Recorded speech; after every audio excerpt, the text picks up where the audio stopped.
ẹ̀yin tèmi báwo ni o ṣe wà? ẹ̀yin tèmi báwo ni o ṣe wà? ẹ̀yin tèmi l'Amẹ́ríkà ṣe wà? It's cold here now. Tútù ti wà ń ta. ẹ̀yin tèmi ní Canada ṣe wà? ẹ̀yin tèmi l'Amẹ́ríkà ṣe wà? ẹ̀yin tèmi ní Nàìjíríà ṣe wà? Princess Ademi ló ń kí yín o ṣe wà? ẹ̀yin dà o. ọmọ Adétọ̀nà ló ń kí yín o ṣe wà? Aya Ìjẹ̀ṣà ló ń kí yín o ṣe wà? ọmọ Adétọ̀nà ló ń kí yín o ṣe wà? ẹ̀yin tèmi báwo ni o ṣe wà? lòlòlòlòlòlò ṣe wà? ẹ̀yin tèmi everywhere ṣe wà? ẹ ṣé o, thank you for sending love, thank you for sending like. God bless you. You're welcome to this live show tonight. Ẹ kí mi jọ jàre, ẹ kí mi jọ, ẹ kí mi kí n lè kí yín padà kí n lè mẹ̀yìn tẹ́tí wọlé. God bless you. Ẹ kú ètò my long life no see. Prince Adesina, long life no saw. No saw. Ẹ ṣọ́ pé no see àbí no saw. Ẹ ṣé o. Ìlú náà ni Ọlọ́run á gbà fún gbogbo wa. Thank you. God bless you, my brother. Ẹ bá wa share program. God bless you. God bless you. God bless you. Thank you. Ẹ ṣé gbogbo ẹ̀yin tẹ́ sáré dá love bòmí. Ọlọ́run á bá mi nífẹ̀ẹ́ gbogbo yín náà. God bless you. Ademi Francis, God bless you, my brother. Ẹ mà ṣé o. Hey, my sister, my ambassador.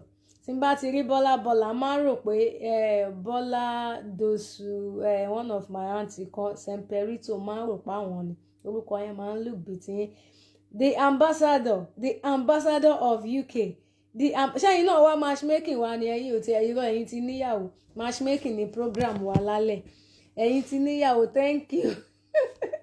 Ẹ máa dá lọ́ọ̀fù bòmí kẹ́. Inú mi dùn lálẹ́ yìí o. Àwọn tèmi wà bí o, wọ́n ní princess máa fọ́.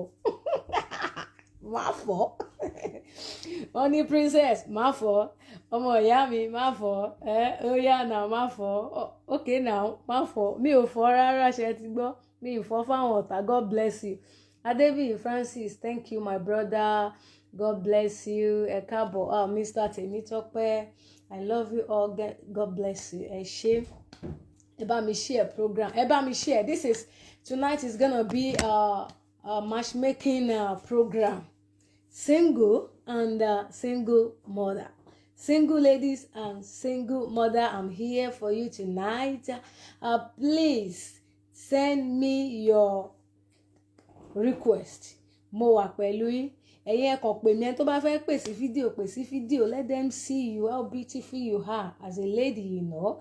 How beautiful you are, how clean you are. You can show me yourself from head to toe. Èmi ní kẹ́ bọ́ pátá, omi ìdẹ̀ ní kẹ́ bọ́ bra. So, because it's gonna be, show me the kind of person you are. Let me see nǹkan tí mo fẹ́ nǹkan tí mo fẹ́ kówó lé lórí. Ẹ jẹ́ káwọn ọkùnrin rí nǹkan tí ẹ fẹ́ tó fẹ́ kówó lé lórí, because it's hookup with single and single ladies. God bless you. Mi mọ̀ bóyá ọkùnrin ni yín, bóyá Ọlábísí double D, God bless you. Bóyá ọkùnrin ni yín, bóyá obìnrin, thank you sir, thank you ma. TK, thank you so much. God bless you. God bless you all. Gbogbo ẹ̀yin lọ́kọ, gbogbo ẹ̀yin láya, àwa wà ń bí o lálẹ́, ibi la wà o. Tokotaya Leto. Mo láwọn ìyàwó tó pọ̀ ńlẹ̀. Kí ló dé? Ẹ máa rò pé ẹ̀yin ọkùnrin scarf ń sìn o, ẹ pọ̀ ẹ ṣọ́ra yín o. Mo ní àwọn obìnrin tó pọ̀ tán gbáskì tán beautiful. Ẹ̀yin náà ẹ wo list ẹ wò ó. Kí ló dé? Ẹ̀yin responsible men, where are you? Responsible guys, where are you? Ẹ wo list àwọn obìnrin, àwọn ọkùnrin náà wà ń bẹ̀, àwọn obìnrin lápọ̀jù. We are looking for husband kẹ́. Kí ló dé kẹ́? Ó máa wá ga o.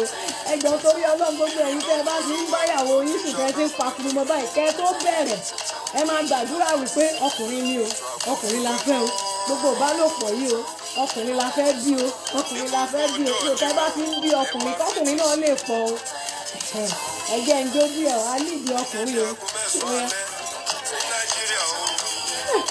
tó a nídìí àwọn ọkùnrin kí ló dé ẹjọ́ kọ́lí nọ́mbà wà ń bẹ̀rẹ̀ God bless you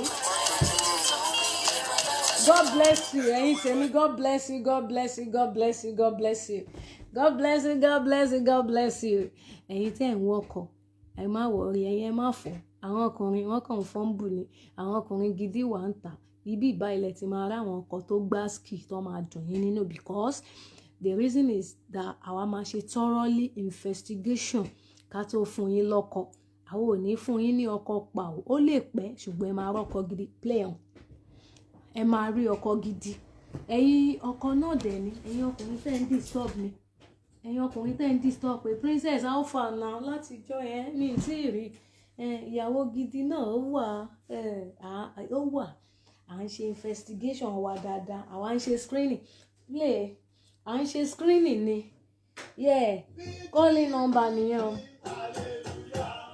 ẹ káàbọ̀ ẹ̀yin tèmi victory ní fẹ́yìn obìnrin tẹ̀ ń wọ́kọ̀ o àwọn ọkọ ti dé o àwọn lọ́pọ̀ tí mò ń wò yìí o àwòrán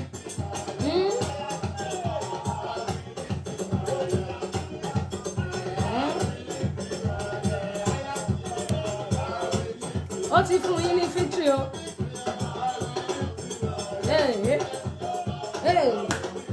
ó tún rèé.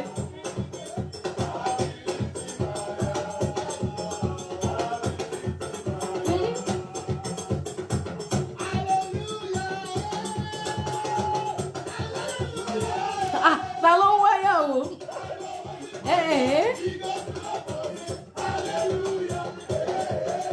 Ṣé bẹ́ẹ̀ ti ní òkú ní ọlọ́ṣẹ́ ti gbọ́? Hallelujah. It go good for me. Hallelujah. Ṣé bẹ́ẹ̀ sí lọ́hùn?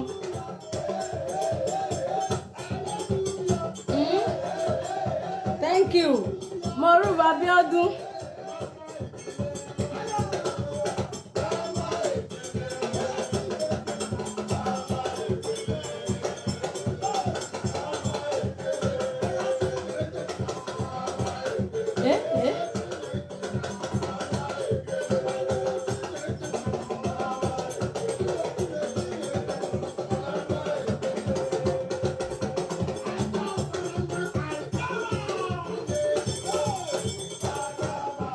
Ìyàwó tẹ̀ ń wá ọkọ àwọn ọkùnrin tí wà ń bí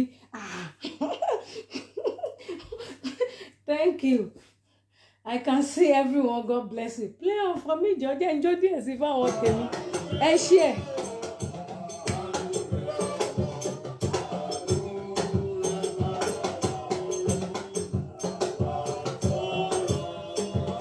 CAC la gbé wọlé.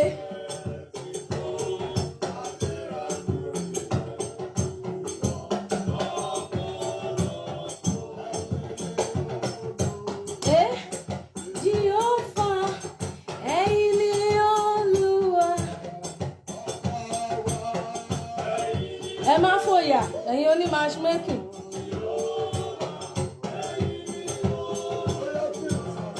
Ọba wa.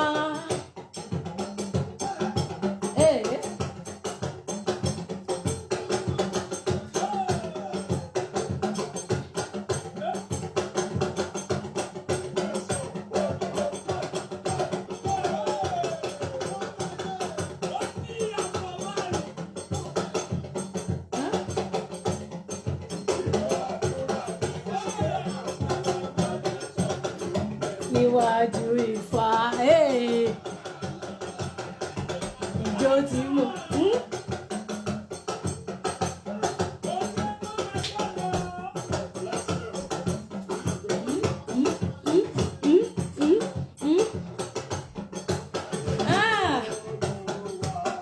Jehovah ẹ̀yin ni Olúwa ọba wa.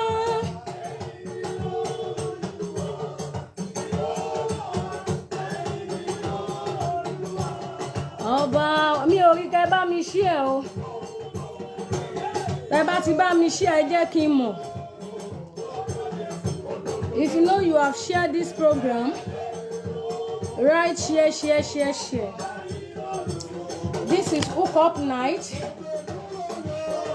Le mo dúró lé Krista pata ilé mi ràn ìyọrin ló jẹ́ Krista. That is the only place tẹ́mi dúró lé.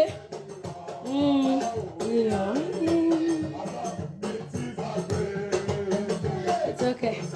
So thank you my manager. Abikili mo ṣe máa kó abẹ engineer. God bless you. Thank you so much. I love you. Yeah. Ẹ káalẹ́ o lẹ́ẹ̀kan sí. Orúkọ tèmi kò yí padà. A ti ṣàdúrà náà àti dúpẹ́ lọ́wọ́ Ọlọ́run tá fi wọlé yẹn náà. So Ọlọ́run aláàánú a dúpẹ́ pé ó dá wa sí. Ó kà wá yẹ, ó jẹ́ kọ́jọ́ òní kó ṣojú ẹ̀mí wa. Ó jẹ́ kémi àti yín ká tún pàdé láyọ̀ àtàlàáfíà lálẹ́. Ọlọ́run ò ṣe o, bàbá dáadáa ẹ ṣé. Ọba tí ó fìgbà kankan fi wá sílẹ̀, ọba tí ó dojú tì wá, ọba tí ó kọ̀ wá sílẹ̀, ọba tí kò jẹ́ ká dòkú, ọba tí kò jẹ́ ká dẹni àgbégbè, ọba tí kò jẹ́ ká dẹni àgbésìn. Kẹ́ tó sọ pé Yorùbá ti ń lọ lẹ́nu princess ẹ̀jọ̀ ọmọ Yorùbá ní mí, Yewa ni mo ti wá o, Yewa ni mo ti wá o. Ọlọ́run ẹ ṣé o, bàbá dáadáa ẹ ṣé. Praise the Lord o, àwa ẹlẹ́sìn Kristẹni, hallelujah. Gbogbo àwa ẹlẹ́sìn Mùsùlùmí, mo kí yín lálẹ́ yìí, a kú ọlá Jímọ̀ òní, àṣọpọ̀ ẹ̀ láyé àti ní ààyè rere. Gbogbo àwa ẹlẹ́sìn Mùsùlùmí ẹ jẹ́ ká gbọ́ Ọlọ́run tóbi níbẹ̀ yẹn. Allahu Akbar. So ẹ káalẹ́, orúkọ mi kò yí padà, Princess Ademi lórúkọ mi. Èmi lọ́mọ Bàlájú tí òrogun jà tó jà gbòòrò lógun, ọmọ ojúbánirẹ́ ni mí. Ojúbánirẹ́ òdekùn ẹni tá ṣẹ̀ǹdé ní ìwọ́pọ̀, ṣàṣeyàn nífẹ̀ẹ́ ni lẹ́yìn bá òsì ńlé, ojúbánirẹ́ tẹ́rútọmọ nífẹ̀ẹ́ ni lójú ẹni. Bákan náà ni èmi láya wọn níjẹ̀ṣà, ìjẹ̀ṣà ọmọ ẹlẹ́ni àtẹ́ẹ̀ka, ọmọ ẹlẹ́ni ẹwẹ́lẹ́, ìjẹ̀ṣà orídìí ìṣáná, ilé lẹ́rọ wa ti mú náà roko. Ẹ ṣé gan, God bless you, I love you. Ní alẹ́ yìí, so our matchmaking program là ń ṣe hookup with single and single mother. Àwọn single ladies, where are you guys? Where are you ladies? Where are you beautiful sisters? Where are you beautiful one out there that is searching for husband that are ready for serious relationship? And where are the guys? And the responsible guy, where are you? The responsible man, where are you? We are waiting for you tonight for our hookup, hookup with single and single mothers. Mboni ewa. So gbogbo àti ní àwọn list tó ti pọ̀, as you can see, I have 2-3 pages in here. Mo ní àwọn obìnrin ní Nàìjíríà, mo ní Nàìjíríà, mo ní ọkùnrin ní UK tí wọ́n ready for serious relationship, wọ́n dẹ̀ ń disturb mi gidi. Ẹ̀yin tẹ́ bá ready tẹ́ mọ̀ wípé yes ẹ wà, if you know you are ready for serious relationship, kò ń ṣe àlè, àfẹ́ àlè yíyàn. If you know you are ready for serious relationship, bóyá obìnrin ni ẹ́, bóyá ọkùnrin ni ẹ́, so ẹ jẹ́ kí n mọ̀, ẹ pè wá. Ní ibi báyìí mo ní àwọn list tí màá fẹ́ ka information wọn síta, so fún ẹ̀yin tí ẹ bá ní èyí tó jẹ́ tiyín nínú ẹ̀, tẹ́ máa rí èyí tó jẹ́ tiyín nínú ẹ̀. Mo sì ní àwọn méjì tán ṣe ń pè mí lálẹ́ pé princess, I need a responsible man. Yes, mo dẹ̀ ní ọkùnrin náà tó ti pè mí ní alẹ́ yìí wípé ọmọ Princess Ademi, I need a responsible, caring, ready lady tí àwọn lè fi ṣe aya. So àwọn ilé ìta ti ní, mo ní a 57 years old man, wọ́n wà ní ìlú America, wọ́n wà ní New York ní America. Wọ́n fẹ́ a responsible lady within America, wọ́n fẹ́ from Nigeria for now. so ẹ má bínú. I think nǹkan tó ń ṣẹlẹ̀ ni pé àwọn àwa Nàìjíríà ẹ jẹ́ kí n sọ bẹ́ẹ̀, a máa lọ fúnra wa. So ó difficult fún ọ̀pọ̀lọpọ̀ àwọn obìnrin níbí báyìí láti gbé àwọn ọkùnrin wọlé láti ìlú Nàìjíríà because ẹ ti mọ̀ ìṣe wa náà ló ń fà àwa ara wa náà la máa ń tún kó bára wa, you know. So òun ló ṣe dàbí ìgbà pé for now I think people in diaspora will go for diaspora diaspora people, and the people in Nigeria will go for Nigeria people. So that is it. So mo ní another person níbí báyìí mi lè dá orúkọ wọn. I have a 45 years old young man. So wọ́n ní àwọn need a single mother. So if you know you are ready, if you know you are ready, if you know you are ready, if you know you are ready. So 45 years old young man, wọ́n ní the single mother, àwọn náà single father ni wọ́n. So he lives in Lagos, Nigeria. So then I have another person. I have a serious, responsible lady. She's a Christian. She's a teacher in Ogun State, Abeokuta. She is 45 years old. She's a single mother of 2.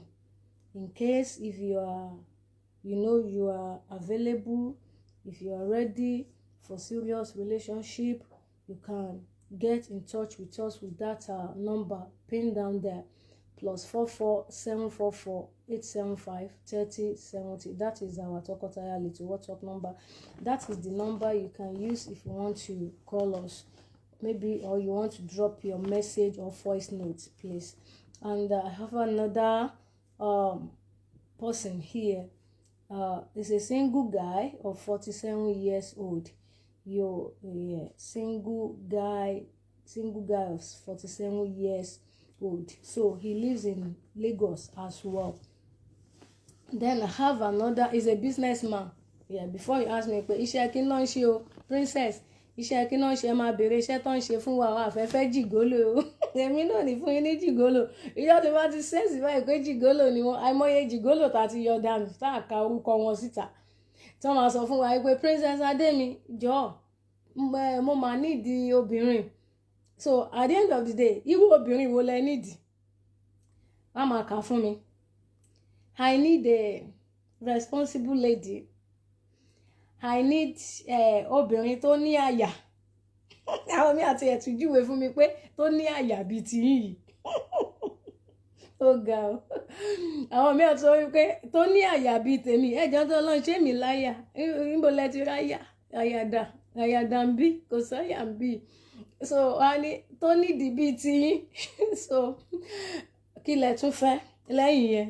So wàá tún sọ fún mi wípé àwọn fẹ́ obìnrin tó níṣẹ́ lọ́wọ́ tó máa lè, táwọn lè jọ máa ṣe business papọ̀, as in táwọn á lè jọ fix things properly.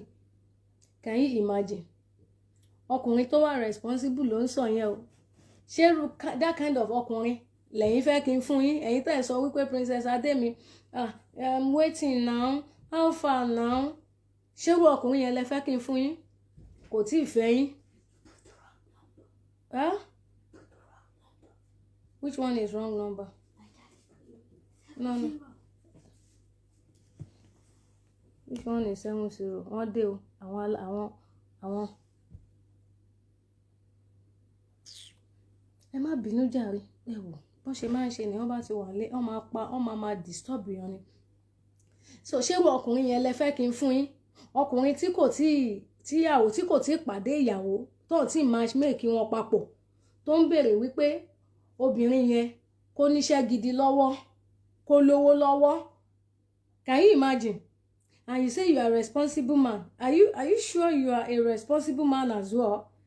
If you're asking for a single lady, àbí tó fẹ́ single lady, tó fẹ́ settle down for marriage, bóyá o fẹ́ single mother or single lady, ó ń béèrè wípé ẹ bá mi wá obìnrin tó níṣẹ́ lọ́wọ́ olóòtú, àsìnẹ̀ tó lówó lọ́wọ́, kò ń ṣe pé kó níṣẹ́ lọ́wọ́. We don't want a liability. as ìyàwó but ìwọ ọkùnrin tó wá tó ti ń béèrè tó jẹ́ béèrè àkọ́kọ́ ẹni pé olóòtú ẹjọ́ ṣó lówó lọ́wọ́ ẹni tó lówó lọ́wọ́ ni mo fẹ́ ta lè jọ máa ṣe nǹkan papọ̀ as a man tó bá mọ̀ pọ́kùnrin ní ẹ́ tó kún ojú owó you know ṣé nǹkan àkọ́kọ́ tó yẹ kó kọ́kọ́ béèrè nìyẹn lára obìnrin tó fẹ́ date wípé yes kó lówó lọ́wọ́. Are you not a gigolo? You are. You are. Because tó bá tiẹ̀ máa jẹ́ pé obìnrin tó níṣẹ́ lọ́wọ́ ló sọ, that is good point. Kò sẹ́ni tí tó fẹ́ fọ́ obìnrin tí ò níṣẹ́ lọ́wọ́. Because tóbìnrin bá níṣẹ́ lọ́wọ́, ẹ lè jọ gbéra yín. You know, the two hands will help each other, will assist each other to make everything better. You know, àmọ́ yẹn. But you're not even asked wípé okay, ṣó níṣẹ́ lọ́wọ́. Tí ẹni wípé tó lówó lọ́wọ́. Tó lówó lọ́wọ́. Tó bá wá lówó lọ́wọ́ gan, ó dẹ̀ náà fẹ́ responsible woman. Tó bá fẹ́ tó fi owó yẹn tó fi entice since tó jówó ní ìwọ fẹ́ àsọkùnrin. Ìsí ọkùnrin tún ní ọkọ ń ṣe obìnrin o. Tó jówó ló fẹ́ àtọkùnrin tí obìnrin yẹn bá lówó lọ́wọ́ lóòótọ́ tó fẹ́ tó fi entice tó bá dé tẹ́jọ́ bẹ̀rẹ̀ tó wà ní abẹ́ tẹ́ wá jọ ń gbé pọ̀ gẹ́gẹ́ bí lọ́kọláya. Kí ni assurance tó ní pé ìgbéyàwó yẹn máa last? Ṣé ó sure fún ẹ wípé obìnrin yẹn kò ní padà misbehave sí ẹ nítorí wípé after owó ẹ̀ ló wà? Á padà ṣe ìwà tí kò dáa sí ẹ. Owó ẹ̀ ló wà, after owó ló wà, owó ẹ̀ ló fẹ́ ná. Dá mi pé kò sí genuine love. Kò ń ṣe pé o really love ẹni yẹn, o love ẹ genuinely. O love ẹ nítorí wípé o fẹ́ owó látọ̀dọ̀ ẹni. You know, tí ẹni yẹn bá tiẹ̀ wá ń fún ẹ, tóbìnrin yẹn bá wá ń kó owó fún ẹ gẹ́gẹ́ bí ọkọ tó ń kó owó lé ẹ lórí tó sọ ẹ́ di ìyàwó tó sọ̀wọ́ ọkọ di ìyàwó. Thank you for sending love. Thank you, God bless you. Ẹ ṣé tó padà fún ẹ ní owó yẹn tó ń fowó yẹn tọ́jú ẹ. Ṣé àwọn nǹkan kan wà tó máa jẹ́ wípé ó yẹ kí obìnrin kó fi gbé oríyìn fún ọkọ? Àwọn nǹkan kan wà tí ọkùnrin tó gbọ́dọ̀ fi jẹ́ adé orí tó máa fi ní àṣẹ lẹ́nu. Ṣé irú ọkùnrin tí wọ́n ń kó owó lé lórí bẹ́ẹ̀ ṣé ó máa padà ní àṣẹ ọkọ lẹ́nu? Ǹjẹ́ ó máa ní àṣẹ ọkọ lẹ́nu? Gbogbo àwa tá à ń wá fún pé a need ìyàwó, a need ọkọ. Question yìí ó lọ fún yín. Ìwọ ọkùnrin tó stand, màá rí ẹ bí jìgólò tó wá wípé you need a responsible lady and you are saying that wípé ẹni tó lówó lọ́wọ́. Definitely you are not responsible. Oh, responsible ọkùnrin. A responsible man will not say that. A responsible man will meet a lady. A sọ wípé, I want someone that is caring. I want a decent lady. I want èèyàn tó jẹ́ pé ó ní ẹ̀sìn. Ṣó ti yẹn? Gbogbo èyí tó kù, a wá support ẹ̀. Ọ̀pọ̀lọpọ̀ obìnrin wà okay. Wọ́n lè náwó fún ọkùnrin láti fẹ́. Ó ṣetán láti manage pẹ̀lú ọkùnrin pẹ̀lú ìwọ̀nba nǹkan tó ní, wọ́n á fẹ́ bẹ́ẹ̀. Ṣùgbọ́n nǹkan tó ti kọ́kọ́ throw sí wọn, ó máa jẹ́ kí nǹkan yẹn ó máa piss wọn off. The real love gangan ò lè rí. You cannot see it in them because owó ló ń béèrè. Bẹ́ẹ̀ náà ló dẹ̀ ṣe lọ fún obìnrin náà. Obìnrin náà tó wá sórí kíní tó sọ pé Princess Ademi please ẹ jọ̀ọ́ mo ní ìdọ̀ ọkùnrin bọ̀ ẹni tó lówó lọ́wọ́ ni o mi ì fólóṣì lóòótọ́ gbogbo wa la fólóṣì kò sẹ́ni tó fẹ́ bólóṣì ṣe but as obìnrin thank you Mr. Ọpẹ́olúwa Ògúnlànà as obìnrin tó wá pé o ní ìdí ọkọ nǹkan àkọ́kọ́ tó kọ́kọ́ sọ ni pé madam ẹni tó lówó lọ́wọ́ ni ṣá o tó bá padà fi orí ẹ gún ọṣẹ tó fowó yẹn entice tó fà ẹ lọ síbi tó máa fi gún ọṣẹ sórí pé wọ́n lo ẹlẹ́dàá ìwọ fúnra rẹ ló wá kì í ṣe pé bóyá pé nìkan ló bá ẹ wá rú ẹ̀ because o ò béèrè fúnfẹ́ o ò béèrè fún àwọn nǹkan tó ń gbé ìgbéyàwó ró ọ̀pọ̀lọpọ̀ wa tá à ń wọ́kọ láyè sí tàbí tá à ń wá aya àwọn nǹkan tó ń fà á tó fi dàbí gba wípé ẹlòmíì wa ojú kan náà la wà nìyẹn. Ẹlòmíì wọ́n ti fún ní ọkùnrin míì wọ́n ti fún ní obìnrin bíi 4 kò tíì sí èyí tó tẹ́ lọ́rùn. Á complain ní ṣá, ó lè ní eléyìí ṣe gbá, kò mọ́ dáadáa, ó dúdú jù, kò clean dáadáa, ọyàn ẹ̀ gbẹ, ọyàn ẹ̀ kò tóbi tó, kò pupa tó, ìdí ẹ̀ ó kéré, kò ṣe bum enlargement, kò ṣe bum enlargement. Ẹlòmíà ní ẹ wo Princess Ademi ikùn obìnrin yẹn ó ní tummy. I want someone that is with flat tummy. Ṣé ìyẹn gangan là ń wá àbí ìfẹ́? Àná àwọkọ̀ àná àwáyà. Our singles out there. Àná àwọkọ̀ àná àwáyà but àwa ìfẹ́. Àwọn nǹkan tó yẹ ká fi síwájú ìfẹ́ àfi síwájú. Àwọn nǹkan tó yẹ ká study lára wa ká tó sọ pé a fẹ́ fẹ́ra kì í study ẹ̀.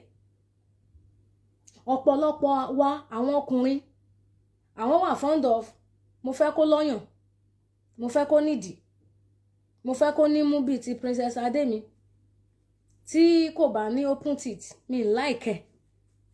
Àwọn míì wà then mo fẹ́ yàwó mo fọ́bìnrin tó lówó lọ́wọ́.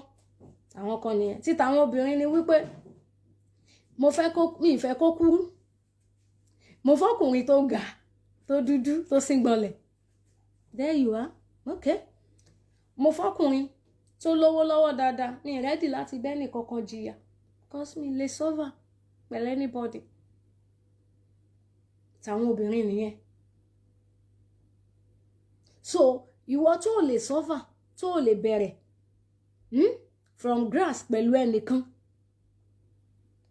Ṣé o ti gbàgbé wípé nígbà yẹn tó wà ní ilẹ̀ ńlẹ̀ tí ò tí ì jẹyàn àwọn kan náà ń tẹ̀lé àwọn kan náà dúró tì.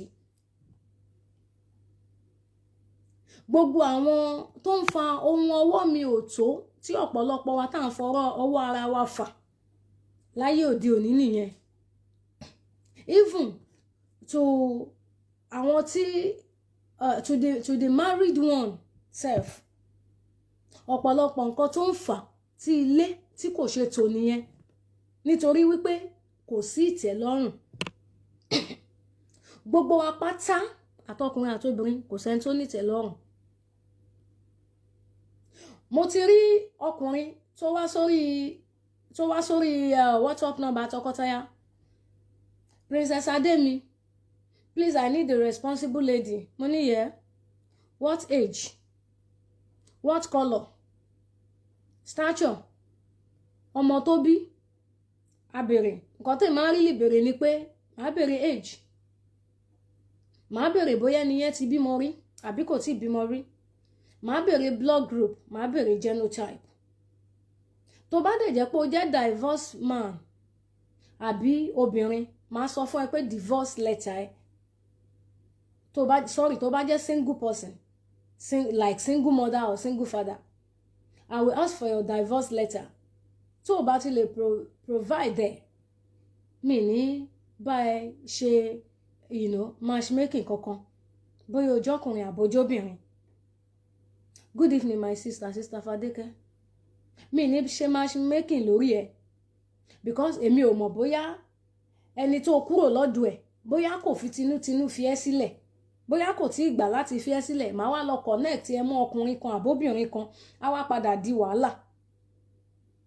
Ẹni yá máa wá lé ọkùnrin tí mo connect ẹ mọ́ kiri wípé àfi kí n pa mi fi ìyàwó mi sílẹ̀ ó gba ìyàwó mi ni. No, that is why mo ṣe máa ń béèrè wípé divorce letter. If you know you are responsible and you are ready for any serious relationship, please. If you are a single mother or a single father, you have to provide your divorce letter. So gẹ́gẹ́ bí mo ṣe ń sọ lọ, mo ti rí èèyàn tó sọ fún mi pé Princess Ademi ẹ send the picture àwọn tó wà. Pẹ̀lú àdúrà náà la fi ń ṣe gbogbo ẹ̀. Kọ́lọ́run kó ṣàánú wa. I send picture eléyìí. I don't want. She's too tiny. Princess Ademi, send another one. I did. I sent another one. He said, this guy I'm talking about is from, I think from America. Ó ní òun ti ní problem pẹ̀lú ìyàwó òun tẹ́lẹ̀. So now, ìyàwó òun ó ṣe bálabàlá sóun ló ń fi sílẹ̀ ó dẹ̀ wá ní ìdẹ́ ẹlòmíì. The first picture sent, no, she's still tiny. The second picture sent, no, Princess Ademi, oh, this lady, and she's too fat. The third picture, I sent another one, Princess Ademi. I sent another one. He said, Princess Ademi, ẹ mọ̀ nǹkan tó ṣẹlẹ̀. This one, kò lọ́yàn, ọmú ẹ̀ ò tó. I said, okay, sir. Irú ọmú wo size ọmú wo lẹ fẹ́? Kẹ́ni tí ń fẹ́ ẹni tẹ́ fẹ́ fi ṣe ìyàwó tẹ́ fẹ́ látọ̀dọ̀ mi. Irú ọmú wo lẹ fẹ́? And he said, oh, I do see your picture. I do see you when you are doing your program, Sister Princess. But somebody like Anthony Omubiti, I say you are crazy. Mo ní wípé ó ti ya wèrè. Kúkú sọ fún mi wípé èmi gangan ló fẹ́ bóyá èmi gangan ni. Tó bá jẹ́ mi ni kò sí problem. Tí bàbá dúdú Mr. Ayinde, tó bá ti lè sọ pé go ahead, wàá dẹ̀ kówó wá bóyá ẹjọ́ sọ̀rọ̀ papọ̀. Ẹ bá ti sọ̀rọ̀ papọ̀ tó bá ti lè release mi kò sí wàhálà since tó bá jẹ́rú mi ló fẹ́. Kéèyàn send odidi picture fọ́tò bíi 4 sí ọkùnrin. At the end of the day, ṣé mọ̀ nǹkan tó ṣe? Ó wá sent one lady sí mi, one picture sí mi. Ó ní look at this.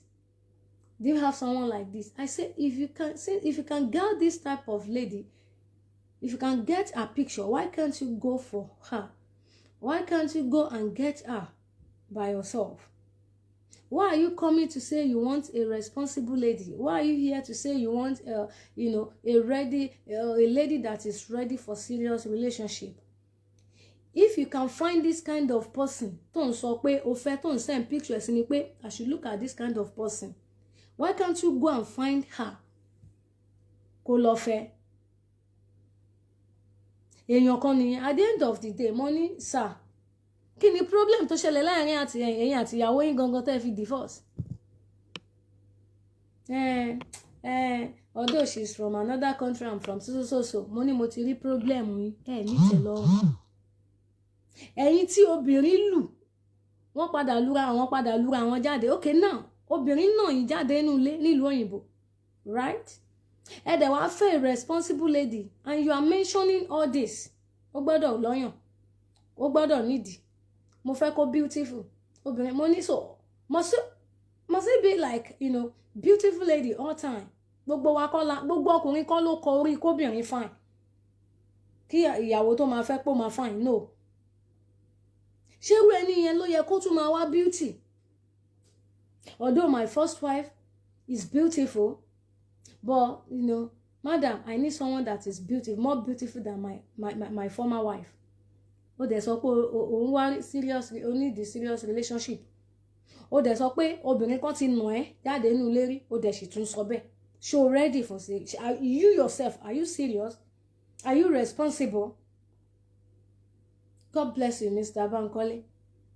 You self, are you responsible? Are you a responsible man? If you are responsible, you won't be saying you want this kind of person. Wàá sọ ni wípé obìnrin tó níwà, obìnrin tó máa fi mí lọ́kàn balẹ̀, obìnrin tó ní ìbẹ̀rù Ọlọ́run.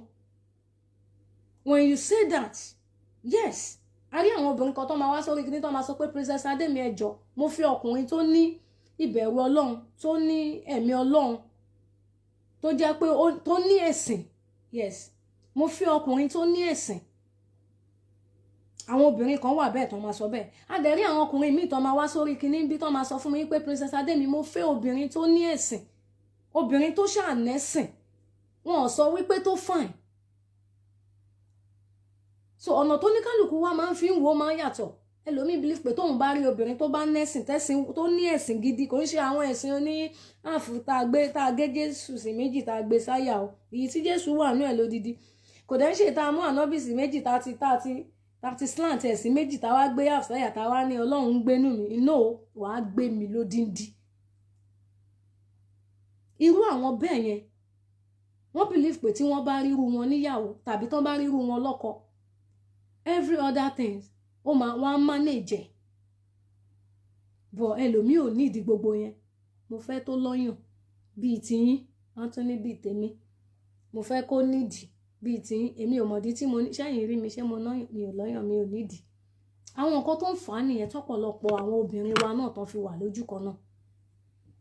àwọn ti mi ti ọpọlọ ṣé mo sóò tí ì rí obìnrin tó sọ fún mi pé I want a yellow person pé wọ́n fẹ́ ọkùnrin pupa ṣá no màmá gbọ́ mo ní ìdí black ọkùnrin tó dúdú tó ga tí kinní ẹ̀ náà dẹ̀ ga ṣé a tún máa ṣàṣẹ abẹ́ wọn wò ni ká tó fi wọ́n fún yín. Chief ó dára ẹ káàbọ̀ ẹ fi ẹyọ kíní kúrò ẹ fi chief sí kíní yín lórí Facebook ká lè máa pè yín chief ṣé ẹ ti gbọ́ náà Mr. Chief mo ti gbàgbé ẹ pẹ̀lẹ́ sir chief you welcome to our live show. So ọ̀pọ̀lọpọ̀ àwọn nǹkan tá a fi ń disturb ara wa ni tó fi ń dàbí ìgbà wípé àárí responsible guy tó ready for marriage àárí responsible lady tó ready for marriage nítorí wípé kí ni fúnra ara wa láti fẹ́ máa fi ọwọ́ ara wa láti ń fi ìjà tá a lè jà ìjà tó yẹ ká fi fọ́lọ́run jà iṣẹ́ tó yẹ ká fi fún Ọlọ́run ṣe fún ara wa láti ń ṣe fúnra wa. Ó gbọ́dọ̀ fún ẹ ó gbọ́dọ̀ pupa ó gbọ́dọ̀ dúdú ó gbọ́dọ̀ ní flat tummy kò gbọ́dọ̀ ní ikùn kò gbọ́dọ̀ imú ẹ̀ gbọ́dọ̀ tóbi ètè ẹ̀ gbọ́dọ̀ tiny etí ẹ̀ gbọ́dọ̀ ṣe kínní okó ẹ̀ náà gbọ́dọ̀ gùn tàbí ó gbọ́dọ̀ sanra ṣáà tún máa lọ tú abẹ́ wọn wò ni kò lè ṣeé ṣe. If you are responsible you are responsible. If you are not responsible there's nothing.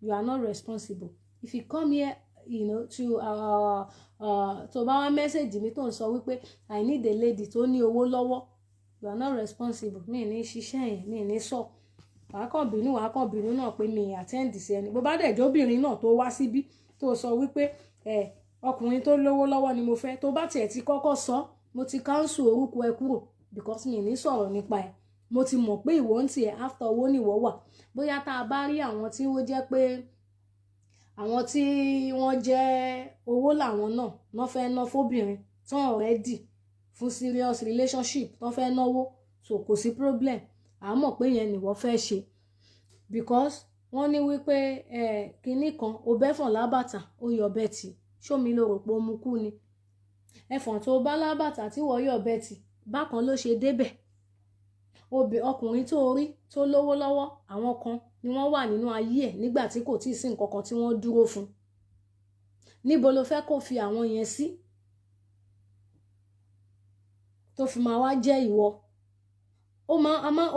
ẹlòmíì obìnrin míì máa ń wà fortunate á jẹ́ pé ọkùnrin míì àwọn tó ti ṣiṣẹ́ pẹ̀lú ẹ̀ sílẹ̀ tẹ́lẹ̀ wọn ò sí mọ́ bóyá ọkàn wá wà fortunate ó wá rírú ọkùnrin bẹ́ẹ̀ yẹn kò ń ṣe pé ó common kò common ìkọ̀ọ̀kan ló máa ń wáyé bẹ́ẹ̀ luck dẹ̀ ni so if you know pé o wà responsible ready for marriage ready wàá kọ́kọ́ ready wípé o fẹ́ manage láti bẹ̀rẹ̀ ó tiẹ̀ wá lè dé ní ìgbéyàwó yẹn kí everything wà rosy ṣùgbọ́n kò ń ṣe wípé àti ìbẹ̀rẹ̀ ìgbéyàwó tí délé tí ìfẹ́ra tí ń ka àkọsílẹ̀ gbogbo àwọn nǹkan tá à ń kà sílẹ̀ yìí òun ló ń fà á láyé ìsinyìí tí ó fi jẹ́ wípé àti ríyàwó gidi iṣẹ́ ni àti rówó ọkùnrin ọkọ gidi iṣẹ́ ni bó ṣe wà lọ́wọ́ àwọn ọkùnrin bẹ́ẹ̀ ló wà lọ́wọ́ àwọn obìnrin it is well with us ọlọ́run á ṣàánú gbogbo wa so ẹ jẹ́ n continue pẹ̀lú àwọn list tí mo ní kẹ́ lè mọ̀ pé wọ́n pọ̀ mo ti ń sọ lọ tẹ́lẹ̀ mo ní another young man náà ni màá pè wọ́n I have a young man of 65 years old wọ́n náwọn ń wá mọ́mì bíi 60 years táwọn kan jọ fẹ́ máa ṣeré nínú ilé wọ́n dẹ̀ wà ní UK so wọ́n ní nǹkan táwọn wá ní àwọn òbí mọ́ àwọn ò dẹ̀ fẹ́ young lady wọ́n fẹ́ 60 years old woman ni wọ́n fẹ́ and the man is 65 he lives in UK so tó bá ready for serious relationship I have a lady 34 years she's a single mother of one kid she's a business woman ní genotype wọn O positive, and the AA ni what am I saying? So genotype wọn O positive, sorry. Orí ti gbaná àsùn dáadáa látàárọ̀. So genotype wọn O positive, blood group wọn AA. Ṣẹ̀rí bá a ṣe ń ṣìwò kọ́ ṣe pọ̀ sí kẹ́lẹ́ mọ́. So then I have another one. This guy ó gbé nílùú London ní United Kingdom ló wà ní Dubai. He's 40 years old. Ó ń ṣiṣẹ́ ní healthcare. Ó ní ìdí obìnrin tó jẹ́ between 35 to 40 years. So and the guy is really ready if you are responsible. Bó bá jẹ́ obìnrin tó wà nílùú UK tàbí tó wà l'Amẹ́ríkà tó mọ̀ pé bóyá o lè fẹ́ this guy. Kò ní problem ojú òdùn ẹsẹ̀ òdùn apá òdùn. So ó kàn fẹ́ a responsible lady from a responsible source. Bí àwa báyìí. Yes. So ẹlòmíì kò lè bóbìnrin sọ̀rọ̀, ẹlòmíì máa ń tijú. Wọ́n á wò pé ṣé irú wọn ṣì wà láyé ṣá, wọ́n ṣì wà o. Ẹlòmíì dẹ̀ ní kò fẹ́ wàhálà. Tóbìnrin bá ti disturb ẹ̀ díẹ̀, á ti sú. Kò ní mọ bó ṣe lè gún ọmọ. So wọ́n máa ń fẹ́ láti lè fẹ́ ìyàwó láti ọ̀dọ̀ èèyàn tó jẹ́ pé ó máa bá wọn ṣe gbogbo ẹ̀. Wọ́n máa ń fẹ́ bẹ́ẹ̀. Àwọn kan wà bẹ́ẹ̀ bá ṣe dá wọn nìyẹn. Kò sí nǹkan tá a fẹ́ ṣe sí. A ní wọn tó pọ̀. And I have a lady tó pè mí lónìí. She's 40 years. She's a business woman. I'm telling you. Àwọn event planner ni. She lives in Lagos. She's 40 years. Kò tí bímọ rí. She's a single girl. She's a single girl. Single girl ni of 40 years old. Ó dẹ̀ ní iṣẹ́ gidi lọ́wọ́. So, but please, if you are coming for her, if you are coming to choose her, let me put it in that way. Má wá torí wípé mo sọ pé ó níṣẹ́ gidi lọ́wọ́ torí pé ó jẹ́ event planner. Èèyàn tó big dáadáa nú ayé ni. She's 40 years. Ó need the serious relationship. Serious relationship. Any man tó bá ready for serious relationship, especially if you are a single guy, ready for serious relationship. This lady, event planner ni, she's okay, she's good, she's ready to go if you are responsible. So please, let us know. Ẹ send message sí wa. So a rí jù báyìí lọ, mi fẹ́ kí program yẹn kó pọ̀ jù torí àwọn tó máa fẹ́ listen sí láti lè fẹ́ pè wá padà. Ẹ ṣé gan. I'm chief nothing. Okay. Mo ti gbọ́. Ọmọ Balajú, thank you. Ẹ ṣé gan. So ẹ jọ̀ọ́, ẹ dẹ̀ má gbàgbé. Keep it up, man. We are enjoying your program. God bless you, sir. Well done, man. So ẹ má gbàgbé program wa. Ó dà ní àwọn kankan tó ń dá wa dúró láti Nàìjíríà tá a fẹ́ lò. Òun ni. So yẹ kẹ́ ti rí wa. So òun gan ló jẹ́ ká postpone àwọn actor wa tí Nollywood actor tá a fẹ́ gbé wá. La ṣe wò pé ká ṣe shift ọjọ́ tí a máa gbé wọn wá sí iwájú. So program wa ìyẹn empowerment títí tàwọn widows wa. So ẹ má gbàgbé very soon ó máa commence. Ẹnikẹ́ni tí ìwọ bá nípa láti ṣe ìrànlọ́wọ́ fún, òun náà lẹ́ni kejì ẹ̀ tọ́jú rẹ̀. So gbogbo ohun tẹ́ bá ní lọ́wọ́ tí ẹ lè fi ṣe ìrànlọ́wọ́ fún àwọn opó, oúnjẹ la fẹ́ máa fún wọn. Bóyá rice, bóyá ẹ̀wà, bóyá bag of rice lẹ fẹ́ fún wa, bóyá ẹ lè fún wa mẹ́wàá, bóyá ẹ lè fún wa ní 5, bẹ́ẹ̀ dẹ̀ lè fún wa lẹ́yọ̀kan, bẹ́ẹ̀ dẹ̀ fún wa ní half bag tàbí kẹ́ fún wa ní half dìríkà náà. Ààrẹ náà ni opó tó bá jẹ́, bó jẹ́ dìríkà kọ́ lẹ fún wọn. Opó tó bá jẹ́ náà kò ṣáà lè ṣépè fún yín. So oúnjẹ la fẹ́ máa fún wọn. So we have rice, beans, onions, vegetable oil, matches, gàrí and all that. Lóríṣiríṣi bẹ́ẹ̀ la ní. So tí a fẹ́ máa package fún àwọn opó wa. So ẹ má fi dá èmi nìkan torí igi kan kò ń dá igbó ṣe o. So ẹ̀yin tí account number wa, tẹ́tí bèrè account number fún widows empowerment wa ẹ má gbàgbé wa, ẹ fi wá sọ́kàn, à ń retí yín o. Ẹ̀yin tẹ́lẹ̀ tí béèrè account number wa, our account number is available. Princess Ademi production account number is available. The other time someone said to me that, Princess, why can't you post the account number on your page? I said no, mi ì fẹ́ ṣe bẹ́ẹ̀, mi ì fẹ́ ṣe bẹ́ẹ̀. So tẹ́ bá ní interest tó wù yín láti ran àwọn opó lọ́wọ́ through wa, ẹ pè nọ́mbà wa tàbí kẹ́ send message síbẹ̀ tàbí kẹ́ send voice note +44 744 875 3070. WhatsApp number Tokotaya tẹ́ máa pè nìyẹn. Gbogbo wa à ní di opó ọ̀sán gangan. Ìlú Nàìjíríà láti máa ṣe o, not in UK. And I'm going to start trust me, I love my people. I love Yewa people. I love everybody. I love Nigerian people. I love UK people. I love everyone. But I cannot stop loving my hometown people. I'm from Yewa, so I'm gonna start from Yewa, especially my hometown. That is where I'm gonna start the giving out to the widows, and by God's grace, the Lord will help us. So àdúrà ni a fi gbogbo ẹ̀ ni a fi orí àdúrà náà la fi gbogbo ẹ̀ sí. Ọlọ́run á dẹ̀ gbọ́ àdúrà wa, Ọlọ́run á bá wa ṣe. Gbogbo ẹ̀yin tí ẹ wá sórí ètò lálẹ́ Mr. Tèmítọ́pẹ́ làwọn, God bless you. Gbogbo ẹ̀yin tí ẹ wá sórí ètò lálẹ́, mo dúpẹ́ lọ́wọ́ yín, ẹ ṣé púpọ̀, mo nífẹ̀ẹ́ yín o. Ẹ má gbàgbé o, Tokotaya Leto ètò ní Tokotaya, ó tún di ọjọ́ mẹ́jọ ká tó pàdé. Ṣáájú ọjọ́ náà, ibi kò ní bẹ̀ wá wò.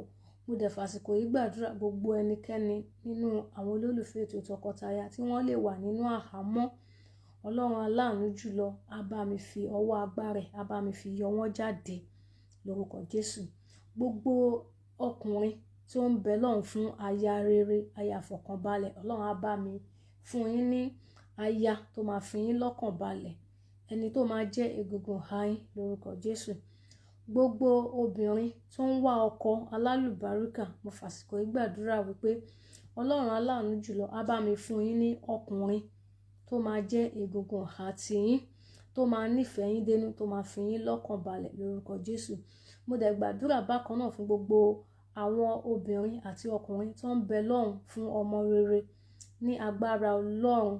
Bí oṣù September bó ṣe ń parí lónìí, gbogbo yín pátá, gbogbo wa pátá la máa fi inú ṣoyún, la máa fẹ̀yìn gbọ́mọpọ̀n. Mo dẹ̀ gbàdúrà fún gbogbo àwọn tí wọ́n di ọwọ́, tí wọ́n di ẹsẹ̀ sínú. Lágbára Ọlọ́run, bóṣù yìí September bó ṣe ń dópin lónìí, Ọlọ́run aláàánú jùlọ á jẹ́ kẹsàn láyọ̀ àtàláfíà tásìkò yín bá ti ń tó. Béwé ṣe ń bọ́ lára igi tí kì í nigi lára, bẹ́ẹ̀ ni Ọlọ́run ló máa ṣe ọjọ́ ìkúnlẹ̀ yín. Ọmọ á ké lágbára Ọlọ́run, ìyá náà á dẹ̀ sọ̀rọ̀ pẹ̀lú àṣẹ Ọlọ́run, ẹ̀ ní bóyún kú. Ẹ ṣé gan. Gbogbo ọkàn tó dẹ̀ wà nínú this message, I know it's mistake. So gbogbo ọkàn bá mi fún wọn ní, á bá mi mú wọn ní àràdá pẹ̀lú àṣẹ Ọlọ́run. Gbogbo ẹnikẹ́ni tó wà nílé ìwòsàn báyìí tó ń sáré kiri lórí ẹ̀ láti ṣètọ́jú ẹ̀, Ọlọ́run aláàánú á darapọ̀ mọ́ àwọn dókítà, á tọ́jú yín, á dẹ̀ jẹ́ kẹ́ rí ìwòsàn pẹ̀lú àṣẹ Ọlọ́run. Ẹ ṣé gan. I love you all. Mo dúpẹ́ lọ́wọ́ ẹ̀yin mọ́mì mi tẹ́ wá sórí ètò lálẹ́. Mo dúpẹ́ lọ́wọ́ ẹ̀yin dádì mi tẹ́ wá sórí ètò lálẹ́. Mo dúpẹ́ lọ́wọ́ ẹ̀yin ọ̀rẹ́ mi tẹ́ wá sórí ètò lálẹ́. Mo dúpẹ́ lọ́wọ́ ẹ̀yin àǹtí mi tẹ́ wá sí orí ètò ní alẹ́ yìí. Ẹ̀yin brọ́dà mi, mo dúpẹ́ lọ́wọ́ yín. Ẹ̀yin ọ̀rẹ́ mi, mo dúpẹ́ lọ́wọ́ yín. Gbogbo yín pátápátá, ibi tẹ́ ti mú owó tẹ́ fi ra dátà tẹ́ fi ń wá wo ètò Tokotaya, àgbà náà ní wọbẹ̀. Ọwọ́ tẹ́ fi mú owó náà, ẹni fi gbọ́mọ sí pẹ̀lú àṣẹ Ọlọ́run. I love you all. I love you all. I love you all. See you next week Friday 9 p.m. by God's grace. Till then, ire o.